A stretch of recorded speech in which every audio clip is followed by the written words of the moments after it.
สงครามมันในคดีมันเน่แฟกกีตาร์กันนะแฟกกีตาร์ที่คัดใจตื้อไว้มันในคดีมันเน่3-4ตัวกันนะคัดที่ค่าเฮ็ดแนวไหนตัวที่หนึ่งเนี่ยเป็น PRAS plugin นะของกีตาร์นะอันนี้คัดตื้อไว้ตัวไหนกันนะตัวนี้เสียงมันออกจากไหนนะ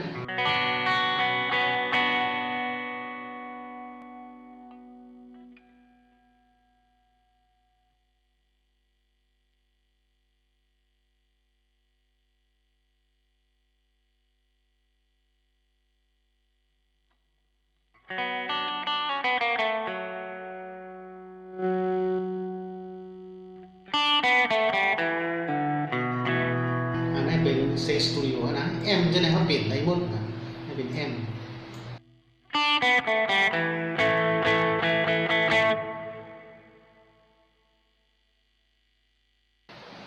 มันดีแหวงไม่เป็นพรีเซต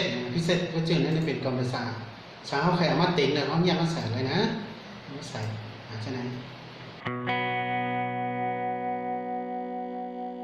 กรรมศาสตร์จะได้เขาเต็งเลยนะใช่ไหมเสียงแอดแทร็กเสียงโทนใช่ไหม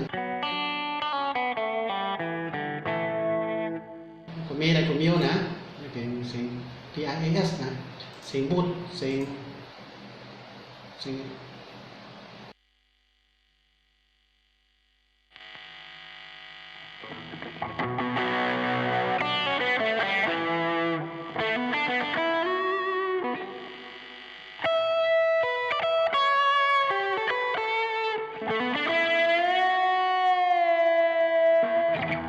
จะไหนนะมันเป็นอีกกฎศาสตร์เขาอยากมาใส่ได้หมดมาเสียงเตลียใช่ไหมตัวนั้นก็ดีใจนะพอไปเฮ็ดความเฮ็ดสันก็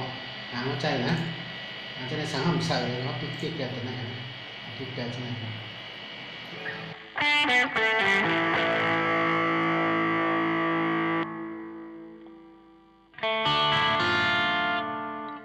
ตัวมันสวิกาใช่ไหมก็เขาเปลี่ยนไปหมดนะมาตัวไหนก็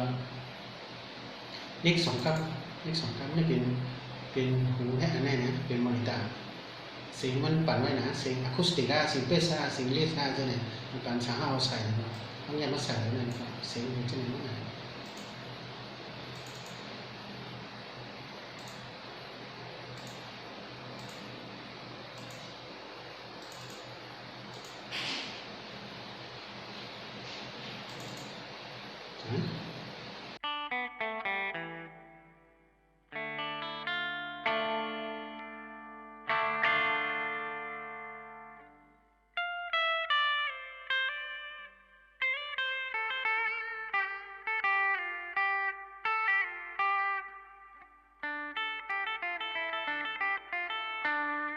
นะแล้วก็มี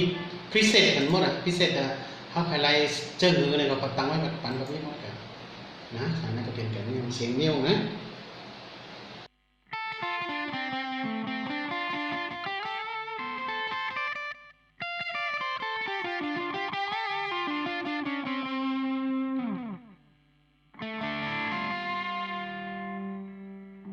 เขาก็เลือกใช่ไหมตัวนี่นะที่เข้าใจได้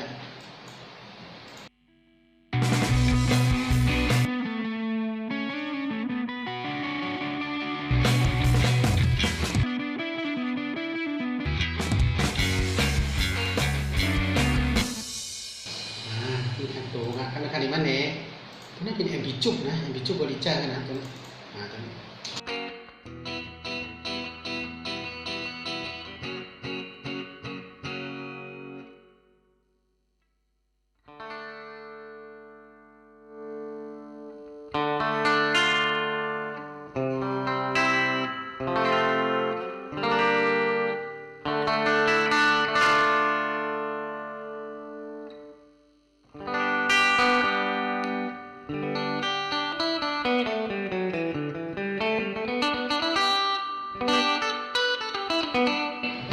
เห็นอะไรหมดนะบิจุก็มีพิเศษกันเ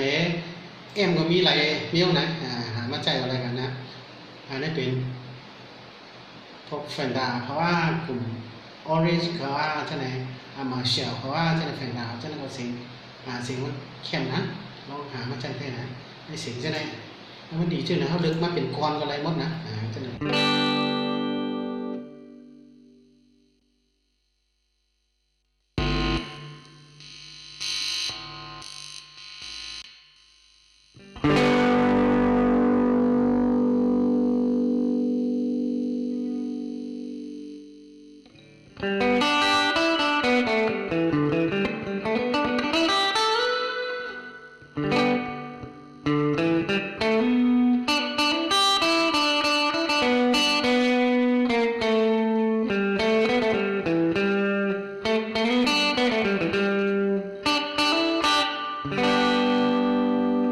เขาบอกมาใส่เป็นป๊อดสามใส่กำเบสา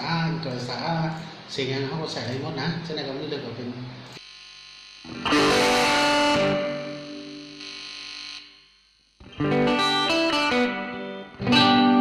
นี่เป็นเอ็มบีจุกนะเอ็มบีจุกค่ะเอ็มบีจุกแทงตัวนี้คะแนนมาแน่ตัวนี้นะตัวนี้เป็นเสียงแบ่งนะ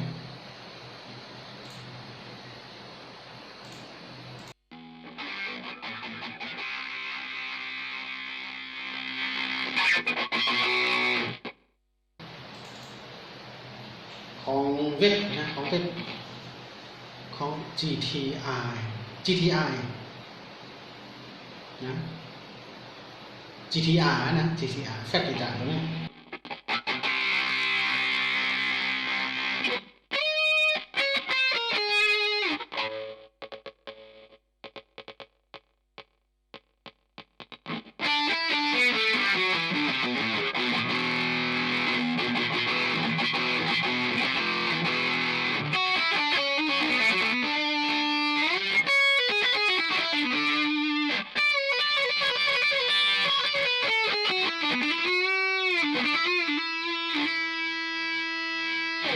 พิเศษมีหมดนะพิเศษก็สามารถเลือกในแบบนี้นะ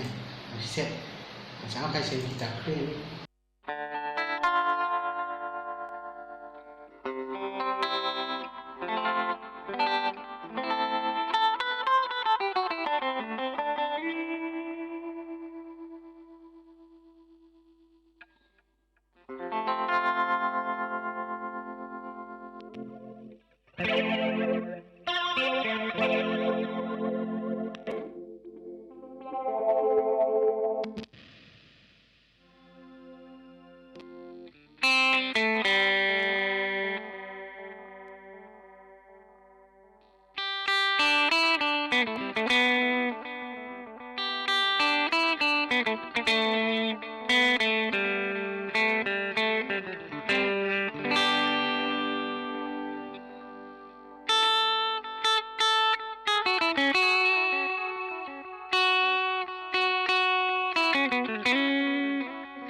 นะในหามาใจกระจายก็มันคะแนนแอมบิจุบนะแอมบิจุบ4